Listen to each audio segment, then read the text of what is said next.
रांची में बीजेपी प्रदेश अध्यक्ष ने की पीसी। बाबूलाल मरांडी ने मीडिया को किया संबोधित। बीजेपी प्रदेश कार्यालय में की पीसी। जमशेदपुर के एमजीएम हॉस्पिटल में हादसा। बी ब्लॉक का बिल्डिंग ढही। हादसे में 3 लोगों की मौत। जमशेदपुर में मेडिसिन वार्ड का गिरा छज्जा। हादसे में 3 लोगों की मौत। घायल महिला का टाटा अस्पताल में चल रहा इलाज। सरकार पर बरसे पूर्व सीएम मधु कोड़ा। अवैध माइनिंग को बढ़ावा देने का लगाया आरोप। पूर्व सीएम ने सरकार पर लगाए कई गंभीर आरोप। जमशेदपुर में चलती कार में लगी अचानक से आग। कार सवार युवक जलकर राख। आग लगने के कारणों का नहीं चला पता।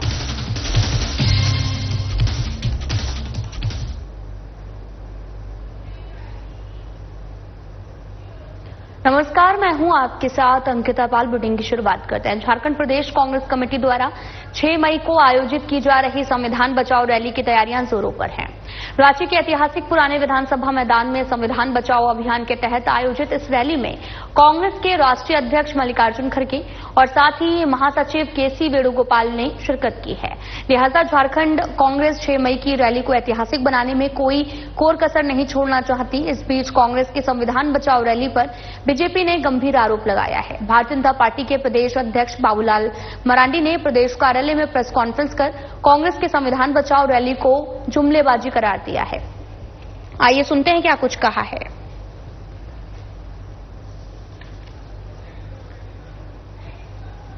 आपको बताते चलें कि इस दौरान बीजेपी प्रदेश अध्यक्ष ने पीसी की है। बाबूलाल मरांडी ने मीडिया को संबोधित किया और बीजेपी प्रदेश कार्यालय में ये पीसी रखी गई है। कांग्रेस के संविधान बचाओ रैली पर तमाम तरह के सवाल भी उठाए गए हैं। झारखंड प्रदेश कांग्रेस कमेटी द्वारा 6 मई को आयोजित की जा रही संविधान बचाओ रैली की तैयारियां जोरों पर हैं और साथ ही आपको ये भी बताते चलें कि रांची के ऐतिहासिक पुराने विधानसभा मैदान में संविधान बचाओ रैली निकाली गई है। कोल्हान के सबसे बड़े सरकारी अस्पताल MGM medical college and hospital में आपको बताते चलें कि शनिवार को एक बड़ा हादसा हो गया है। अस्पताल के बी ब्लॉक का आधा हिस्सा अचानक से ढह गया। घटना के बाद में अस्पताल परिसर में अफरा तफरी मच गई। प्रत्यक्षदर्शियों के अनुसार बी ब्लॉक की जर्जर दीवार और छत का एक बड़ा हिस्सा अचानक से भरभरा कर गिरा। हादसे के वक्त वहां पर कई लोग मौजूद थे। मौके पर मौजूद लोगों ने तुरंत मदद की कोशिश भी की लेकिन नाकामयाब रही है। इस हादसे ने एक बार फिर से एमजीएम अस्पताल की जर्जर इमारतों और प्रशासनिक लापरवाही को उजागर कर दिया है। पहले भी बी ब्लॉक की हालत को लेकर सवाल उठते रहे हैं लेकिन मरम्मत या फिर पुनर्निर्माण की दिशा में कोई ठोस कदम नहीं उठाया गया। साथ ही स्थानीय लोगों और मरीजों के परिजनों ने भी जिला प्रशासन से अस्पताल की स्थिति की जांच कराने और साथ ही जिम्मेदारों पर कार्रवाई की मांग की है। वहीं विधायक सरयू राय ने भी इस घटना पर चिंता व्यक्त की और ये भी कहा कि लापरवाही का नतीजा है। घटना ने एमजीएम अस्पताल की व्यवस्था की पोल खोल दिया है। 8-10 वर्षों से हम लोग जब भी दौरा करते थे हमेशा ये शिकायत करते थे कि ये भवन इसका जर्जर है। वार्ड में भी दरारें हो गई हैं, खिड़कियां टूट गई हैं, सब कहते थे हम लोग। मैं जब यहाँ विधायक था 6-7 साल पहले इमरजेंसी के सामने जो सुधार हुआ है उसके लिए हमने कोशिश किया था। यहाँ पानी आबाद तरीके से आए, यहाँ की बिजली आबाद तरीके से रहे, इसके लिए प्रयास हुआ। हर बार यहाँ से रिपोर्ट जाती है वो सरकार में जाके थम जाती है। 1 साल 2 साल 3 साल लगता है।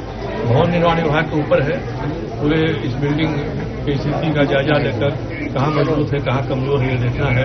उन्होंने क्या रिपोर्ट दिया इसके बारे में, किस हिस्से के बारे में इसकी जानकारी करनी होगी। लापरवाही तो चरम तक पहुंच गई है। मैं क्या बताऊं, अभी तो स्वास्थ्य मंत्री साहब जो है यहाँ विजिट करके गए हुए थे। क्या उन्हें ये जर्जर भवन नहीं दिखाई पड़ा था? क्या उनके कानों तक ये बात नहीं पहुंचती कि यहाँ का भवन कैसा है, यहाँ की मरम्मत होनी चाहिए, यहाँ का भवन गिर जाएगा। यहाँ इतने लोग जो है मरीज जो है इलाज करवाने आते हैं। सिर्फ यहाँ के मंत्री जो है बोलने पर अपना पूरा ध्यान लगाते हैं, काम कोई करना नहीं चाहते। सिर्फ बयानबाजी करके सुर्खियों में आ जाओ, यही इनका जो है ट्रिक है। मैं तो कहना चाहूंगी, आपको जनता ने चुना है तो आप एक मंत्री पद पर बैठे हैं, आपको सभी व्यवस्थाओं को जो है ठीक करना चाहिए। आप अभी तो कुछ दिन पहले ही आके गए यहाँ से। आप अपने स्वास्थ्य विभाग को जो है टाइट क्यों नहीं करते? इतनी बड़ी दुर्घटना हुई है, 4 लोग इसकी चपेट में आए हैं, एक महिला है जो अभी इमरजेंसी में एडमिट है, अभी उनको वहां ले जाया गया है, एक इंजर्ड बुजुर्ग व्यक्ति है ऊपर बैठे हुए जिन्हें सर में चोट आई है। और व्यवस्था का हम क्या पोल खोले? यहाँ आप खुद आते हैं, यहाँ से अखबारों की डेली खबरें आती है, कुत्ता काट देता है, उसका जो है आपको दवा है, ये इंजेक्शन नहीं मिल पाता है।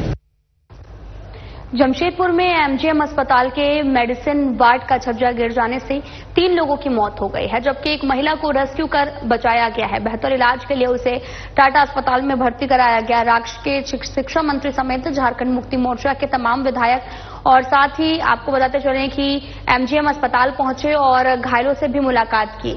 और वहीं शिक्षा मंत्री रामदास सोरेन ने कहा कि सरकार के द्वारा मृतक के परिवार को 5 लाख और घायलों को 50,000 रुपए देने की घोषणा की है और बहुत जल्द एमजीएम अस्पताल को डिमना स्थित मेडिकल कॉलेज में शिफ्ट किया गया। विगत रात को हमारे राज्य के स्वास्थ्य मंत्री माननीय इरफान अंसारी जी कल आए थे और इन वक्त पे लास्ट समय में मैं पहुंचा और सारे चीजों का हमारे मंत्री जी ने जायजा लिया और उन्होंने सरकार की ओर से मृतकों को 5 लाख रुपया और जो उसमें इंजर्ड हुआ उनको 50,000 रुपया देने की हमारे राज्य के माननीय मुख्यमंत्री हेमंत सोरेन की निर्देश अनुसार हमारे स्वास्थ्य मंत्री जी ने कल घोषणा किया है। और जिसको लिए मैं आज स्पॉट पर आया हूं, जो इंजर्ड हुआ है उसको देखने के लिए और उनसे मैं बातचीत किया। पूर्व सीएम मधु कोड़ा ने पश्चिमी सिंहभूम जिला में अवैध माइनिंग को लेकर राज्य सरकार पर निशाना साधा। उन्होंने राज्य सरकार और झामुमो पर अवैध माइनिंग को बढ़ावा देने का आरोप लगाया। पूर्व सीएम मधु कोड़ा ने शुक्रवार की रात को स्लैग लदे 6 वाहनों को पकड़कर पुलिस को सौंपा था। इसके बाद से ही जिले में राजनीतिक तापमान भी बढ़ गया और इस बाबत मधु कोड़ा ने चाईबासा में प्रेस वार्ता की और राज्य सरकार और झारखंड मुक्ति मोर्चा पर जमकर निशाना साधा। मधु कोड़ा ने सरकार पर कई गंभीर आरोप लगाए और उन्होंने राज्य सरकार और झामुमो पर अवैध माइनिंग को बढ़ावा देने पर गंभीर आरोप भी लगाए हैं। आज झारखंड मुक्ति मोर्चा की इस राज्य में शासन चल रहा है, जिसका गठबंधन में कांग्रेस पार्टी भी है और जिस प्रकार से यहाँ पर अवैध खनन यहाँ पर तेजी से फैला है और बढ़ रहा है, इससे पहले किसी भी सरकार में इस प्रकार का कभी नहीं देखने को मिला है। गुआ क्षेत्र में, बड़ा जामदा क्षेत्र में, नामुंडी क्षेत्र में जो आयरन और एलो एस खान का जो भंडार है उसका बेधर रख के वहां पर खनन अवैध रूप से किया जा रहा है और उसको देखने वाला कोई नहीं। जो सत्ता में बैठे हुए जो झारखंड मुक्ति मोर्चा के लोग हैं, इस पर इसको रोक लगाने के लिए कोई इच्छा शक्ति नहीं है, कोई भी कार्रवाई नहीं किया जा रहा है। माइनिंग, इलीगल माइनिंग को रोकने के लिए टास्क फोर्स बनाया गया है, जिला में, पूरा प्रदेश में टास्क फोर्स बनाया गया है। कई एक समितियां बनी है झारखंड सरकार की ओर से, लेकिन उसकी जो कार्रवाई नगण्य है, कहीं भी दिखाई नहीं देता। आए दिन कल भी कई के अवैध गाड़ियां पकड़ाई, लो एस की गाड़ियां पकड़ाई जमदा थाना के क्षेत्र में। इस प्रकार का निरंतर होते जा रहा है। झारखंड प्रदेश कांग्रेस कमेटी द्वारा 6 मई को आयोजित की जा रही संविधान बचाओ रैली की तैयारियां जोरों पर हैं। रांची के ऐतिहासिक पुराने विधानसभा मैदान में संविधान बचाओ अभियान के तहत आयोजित इस रैली में कांग्रेस के राष्ट्रीय अध्यक्ष मल्लिकार्जुन खड़गे और महासचिव केसी वेणुगोपाल ने शिरकत की। और साथ ही आपको बताते चलें कि लिहाजा झारखंड कांग्रेस 6 मई की रैली को ऐतिहासिक बनाने में कोई कोर कसर नहीं छोड़ना चाहती है। और इस बीच कांग्रेस के संविधान बचाओ रैली पर बीजेपी ने तमाम तरह के गंभीर आरोप लगाए हैं। साथ ही भारतीय जनता पार्टी के प्रदेश अध्यक्ष बाबूलाल मरांडी ने प्रदेश कार्यालय में प्रेस कॉन्फ्रेंस कर कांग्रेस के संविधान बचाओ रैली को जुमलेबाजी करार दिया है। आइए सुनते हैं उन्होंने क्या कुछ कहा। इसलिए जल्दी आए। अभी आजकल देख रहे होंगे रांची की सड़कों पर खूब पोस्टर लगे, और संविधान को बचाने की लोग रैली करने वाले। तो हम सब लोगों के लिहाज में जो कहावत है ना, 70 चूहा खा के दिल्ली चला है, तो ये हमको लगता है ये जुमला कांग्रेस पार्टी पर सटीक बैठता है। आजाद भारत में कांग्रेस पार्टी ने संविधान के साथ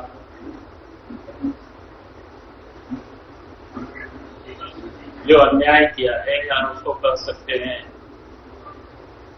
क्या शब्द को प्रयोग कर संविधान की धज्जियां जिसको कहते हैं ना, उड़ाया। और वो कांग्रेस पार्टी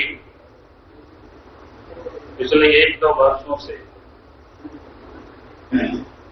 घूम घूम कर कि अपने आप को संविधान के रक्षक और हिमायती वो मानते। केंद्रीय मंत्री राजीव रंजन सिंह उर्फ ललन सिंह मोकामा पहुंचे। मोकामा पहुंचने पर जेडीयू और बीजेपी कार्यकर्ताओं ने केंद्रीय मंत्री का भव्य स्वागत किया। इसके बाद में केंद्रीय मंत्री ललन सिंह ने भगवान परशुराम की पूजा अर्चना कर देश और प्रदेश की उन्नति की कामना की। और इस दौरान केंद्रीय मंत्री ने यह भी कहा कि बिहार सरकार परशुराम मंदिर और मोकामा के सर्वांगीण विकास कराने को लेकर संकल्पित है। आदरणीय मुख्यमंत्री उनसे हम लोगों ने आग्रह किया था और हम लोगों के आग्रह को स्वीकार करते हुए परशुराम जयंती को राष्ट्रीय समारोह का दर्जा उन्होंने दिया था। अभी इस बार परशुराम जयंती के अवसर पर मेरे विशेष आग्रह पर उप मुख्यमंत्री सम्राट चौधरी जी आए, नगर विकास मंत्री देवेश मिश्रा जी आए। उन दोनों नेताओं ने झारखंड के शिक्षा मंत्री रामदास सोरेन संभवी जायसवाल से मिलने जमशेदपुर स्थित उसके आवास पर पहुंचे। मंत्री ने उन्हें उपहार स्वरूप टैब दिया। शुभकामना देते हुए उज्जवल भविष्य की कामना की है। जमशेदपुर शहर की होनहार बेटी संभवी जायसवाल ने आईसीएसई की 10वीं बोर्ड परीक्षा में 100% अंक हासिल करके पूरे देश में पहला स्थान प्राप्त किया है। लोयोला स्कूल की ओर से मेधावी छात्रा ने सेल्फ स्टडी के दम पर न केवल झारखंड बल्कि पूरे भारत को गौरवान्वित किया है। संभवी भविष्य में कंप्यूटर साइंस इंजीनियरिंग बनना चाहती हैं और साथ ही उसकी सफलता का राज कड़ी मेहनत, आत्मविश्वास और समय का सही उपयोग है। जाति जनगणना के क्रेडिट लेने की होड़ के लिए लेकर जो है वो बिहार सरकार में मंत्री अशोक चौधरी ने राहुल गांधी और तेजस्वी यादव पर निशाना साधा। क्या कुछ कहा, सुनाते आपको। देखिए, ये लोग सिर्फ मुंह से बोलने वाले नेता हैं। आज तक राहुल गांधी ने किसी भी अपने राज्य में, जो कांग्रेस शासित राज्य है, वहां जातीय गणना कराया? नीतीश कुमार के पास तो इतना मादा था कि 2-2 बार प्रधानमंत्री से मिले और अपने राज्य के गरीब राज्य होने के बाद भी अपने गरीब राज्य में जातीय गणना कराया। राहुल गांधी तो हमेशा कहते रहे कि यहाँ का जो जातीय गणना है वो फॉल्स है, गड़बड़ियां हुई है उसमें। ये तो बातें तेजस्वी जी और ये दोनों कहते रहे। अब जब भारत सरकार ने उसको अडॉप्ट कर लिया है नीतीश जी के आग्रह पर या नीतीश जी के रिक्वेस्ट पर, तब अब ये लोग कह रहे हैं हमारे दबाव में कर दिया। आप तो न 3 में है न 13 में है। जब नीतीश जी गए थे मिलने के लिए प्रधानमंत्री जी से, तो ये क्या थे, हमारे साथ सरकार में थे। ये तो सर्वदलीय बैठक में आए क्योंकि इशू ही इतना बड़ा है। वो हमारे साथ बोले हम भी चलेंगे। केंद्रीय कोयला राज्य मंत्री सतीश चंद्र दुबे रविवार को रामगढ़ में परशुराम जयंती में हिस्सा लेने के लिए पहुंचे थे। इस दौरान उन्होंने पत्रकारों से बातचीत करते हुए कहा कि प्रधानमंत्री ने कहा था कि पहलगाम हमले का कड़ा जवाब दिया जाएगा। इसकी शुरुआत हो चुकी है। साजिशकर्ता और घटना को अंजाम देने वालों को 7 समुंदर पार भी जाकर मारेंगे। उन्होंने रजप्पा की भूंजुदी गांव में आपको बताते चलें कि बंद खदान में लगी हुई आग के बाबत ये भी कहा कि वहां पर आग बुझाने का काम तेजी से किया जा रहा, जल्द ही आग पर नियंत्रण पा लिया जाएगा। और हजारीबाग के सांसद मनीष जायसवाल ने भी कहा कि फिलहाल तरीके से पाकिस्तान को जवाब देने का काम किया जा रहा। सारे व्यापार बंद कर दिए गए हैं। सिंधु जल समझौता को रद्द कर दिया गया है।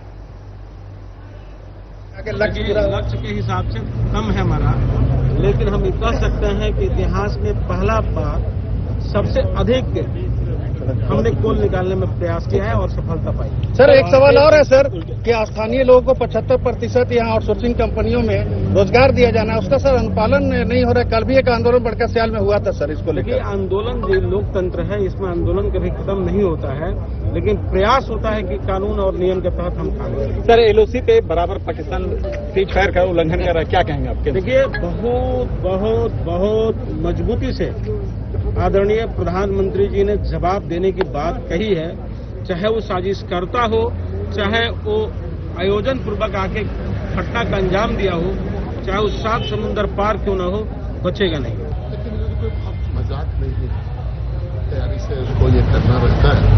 कूटनीतिक तरीके से आपने देखा होगा कि सिंधु जल समझौते को हम लोगों ने खत्म किया। आज पाकिस्तान का डायरेक्टली इंडिया से ट्रेड, पाकिस्तान की वस्तु जो है डायरेक्टली भारत नहीं आ सकती या किसी तीसरे देश के माध्यम से भी उसका यहाँ आना पर अभी पूर्ण रोक लगा दिया गया है। पाकिस्तान का एयर स्पेस जो है। राजधानी रांची के प्रदेश कांग्रेस कार्यालय में कांग्रेस महिला प्रदेश अध्यक्ष गुंजन सिंह ने बैठक के बाद में प्रेस वार्ता में मीडिया की जानकारी देते हुए कहा कि आगामी 6 तारीख को झारखंड पुराना विधानसभा मैदान में होने वाले संविधान बचाओ रैली को लेकर एक महत्वपूर्ण बैठक की गई है, तैयारी का चर्चा भी की गई है। गुंजन सिंह ने यह भी कहा कि जिस तरह से केंद्र की सरकार ने संविधान को खत्म करने की जो साजिश रची है, उसे बचाने के लिए जो है हमारे नेता राहुल गांधी लगातार प्रयास में जगह जगह अपनी बातों को रखते हुए नजर आ रहे हैं कि हमारे झारखंड में जो संविधान की लड़ाई हमारे कांग्रेस के नेता आदरणीय राष्ट्रीय अध्यक्ष मल्लिकार्जुन खड़गे जी, हमारे आदरणीय जन जन के नेता राहुल गांधी जी और तमाम हमारे सभी सम्मानित नेतागण, कार्यकर्तागण संविधान बचाने को लेकर जो लड़ाई लड़ रहे हैं, उसका आयोजन एक ऐतिहासिक रूप से रांची पुराने विधानसभा धुरवा मैदान में होने जा रहा है। तो वहीं देश भर में नीट की परीक्षा हो रही है और बोकारो जिले के 8 सेंटर में नीट की परीक्षा की गई। इसकी तैयारियां पहले से ही की जा चुकी हैं। एग्जाम सेंटर में सुरक्षा के कड़े इंतजाम किए गए। बोकारो डीसी खुद एग्जाम सेंटर पहुंचकर परीक्षा सेंटर की सुरक्षा व्यवस्था का जायजा लिया है। सारे सेंटर्स में हम लोगों ने पर्याप्त मात्रा में मैजिस्ट्रेट लगाए हैं। सुबह स्टेट बैंक ऑफ इंडिया न्याय सदन से हमारे क्वेश्चन पेपर सारे सेंटर्स में रिसीव हो चुके हैं। वो जो सेंटर्स के कंट्रोल रूम्स है वहां पे वो कंप्लीटली सुरक्षित स्टैटिक मैजिस्ट्रेट ऑब्जर्वर्स और सेंट्रल सुपरिटेंडेंट के कंट्रोल में वो रखे गए हैं। आप देख रहे बच्चों की एंट्री हो रही है, बायोमेट्रिक एक्सेस से उनको एंट्री लेना है और सबके ऊपर एक होलोग्राम, उसके एंट्री हो जाने के बाद उसका जब अंगूठे का रिकॉग्निशन लिया जाएगा तो उसके एडमिट कार्ड पे होलोग्राम लगवा रहे हैं। कहने को तो झारखंड सरकार शिक्षा व्यवस्था पर हर साल लाखों करोड़ों रुपए खर्च कर रही, लेकिन चतरा का एक विद्यालय से जल संकट की आई ये तस्वीर राज्य सरकार को मुंह चढ़ाने के लिए काफी है। सरकारी स्कूल के छात्र छात्राओं को पीने का 2 बूंद का पानी तक मैसर नहीं है, जिसके चलते स्कूली बच्चों को नदी का दूषित और साथ ही गंदा जल का सेवन करना पड़ता है। हैरानी की बात यह भी कि बच्चों के लिए स्कूलों में बनने वाले मिड डे मील भी इसी पानी से बनता है। क्या है पूरा मामला, देखिए इस रिपोर्ट में।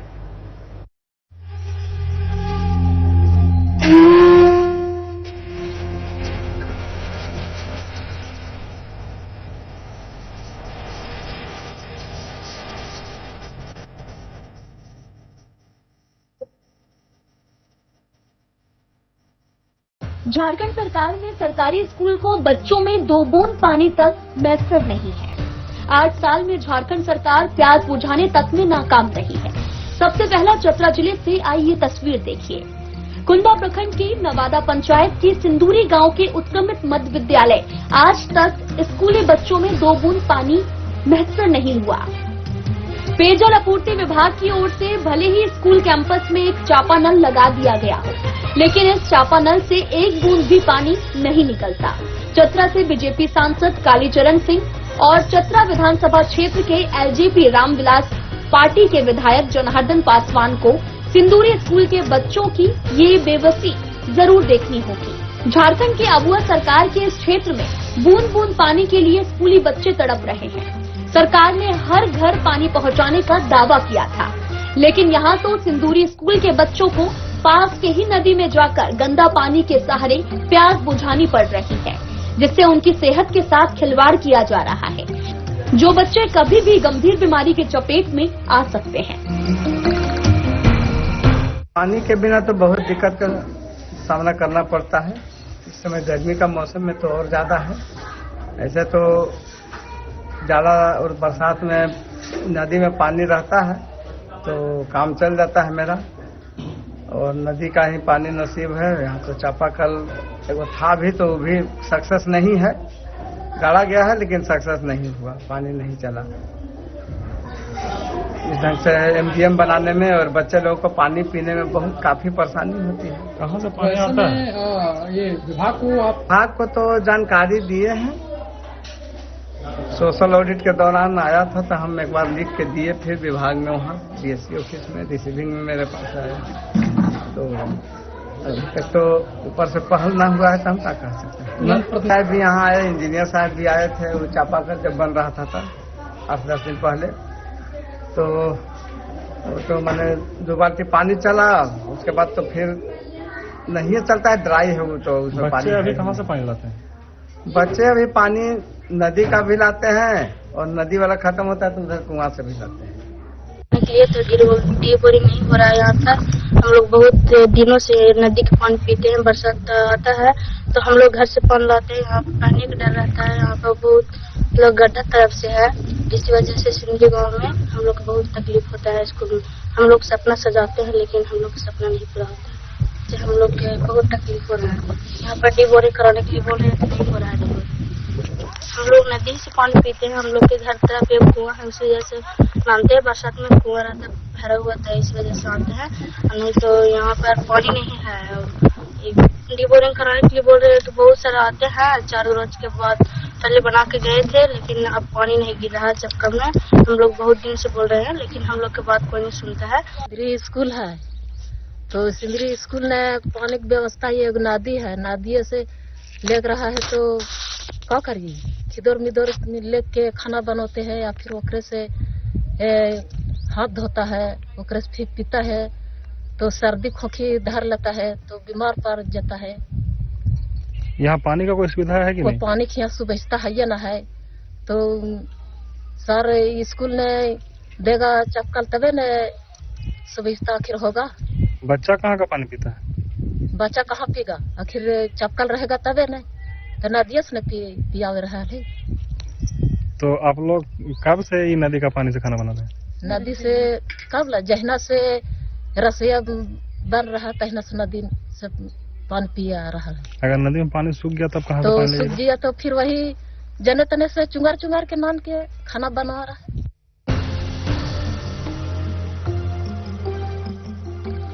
वहीं इस मामले पर चतरा लोकसभा से बीजेपी सांसद कालीचरण सिंह से सवाल किए जाने पर अपना पल्ला झाड़ते हुए साथ ही राज्य के पूर्व मंत्री सत्यनंद भोक्ता को आड़े हाथ लेते हुए कहा कि 5 सालों तक मंत्री रहने के बाद भी अगर इस तरह का मामला सामने आते हैं तो बेहद चिंताजनक है।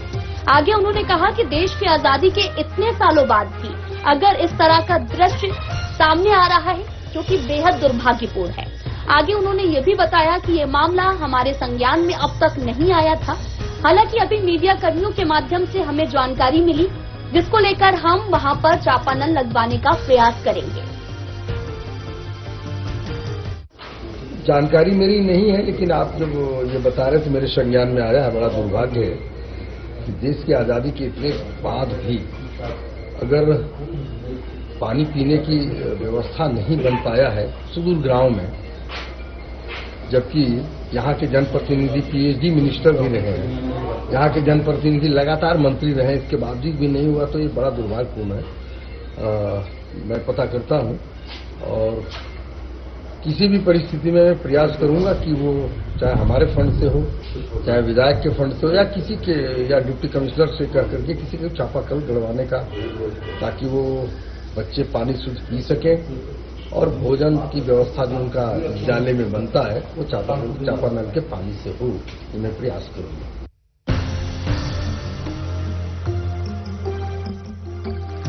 आगे जब इस मामले में जिले के जिला शिक्षा अधीक्षक रामजीत कुमार से भी बात किया गया तो उनका कहना था कि उत्क्रमित मध्य विद्यालय सिंदूरी में स्कूल में बच्चे गंदे पानी पी रहे हैं, जिसकी जानकारी कुछ दिन पहले ही मुझे मिली थी। इसके बाद में पीएचडी विभाग के अधिकारियों से बात कर उसे स्कूल में एक छापना लगवाने का काम किया था।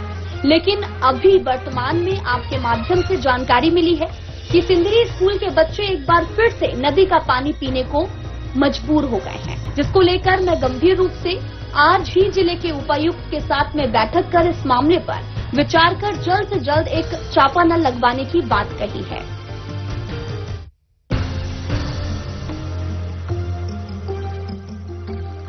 अब खबर दिखाई जाने के बाद में देखना लाजमी होगा कि स्कूली बच्चों के लिए शुद्ध पेयजल की व्यवस्था शासन प्रशासन की तरफ से कब तक कराई जाती है, या यूं ही स्कूली बच्चों को पानी की समस्या से रूबरू होना पड़ेगा।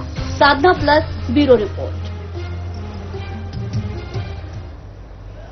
मेडिकल प्रवेश नीट राष्ट्रीय पात्रता परीक्षा को लेकर रविवार को गिरिडीह जिला प्रशासन अलर्ट मोड पर रहा। खुद एसएसपी डॉक्टर आपको बताते चले कि विमल कुमार के साथ में सदर एसडीएम श्रीकांत, यशवंत और एसडीपीओ जीत वाहन तीनों परीक्षा केंद्र की सुरक्षा में अलर्ट पर रहे और तीनों परीक्षा केंद्रों में आपको बताते चले कि 1309 स्टूडेंट शामिल हुए हैं।